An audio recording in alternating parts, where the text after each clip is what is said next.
how to add YouTube channel link in your TikTok bio.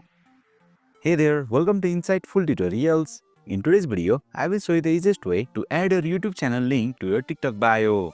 Without further ado, let's get started. Open TikTok on your device. Tap on the profile icon at the bottom. Your TikTok profile will open up. Tap on the edit profile option, then select the links option. Over here, you will see options to add your website, Instagram and YouTube links. Select the YouTube option. Your default browser will open up. Sign in to the Google account that has the YouTube channel you want to link. Once signed in, select your YouTube channel. Then tap the continue button to grant TikTok access to your Google account.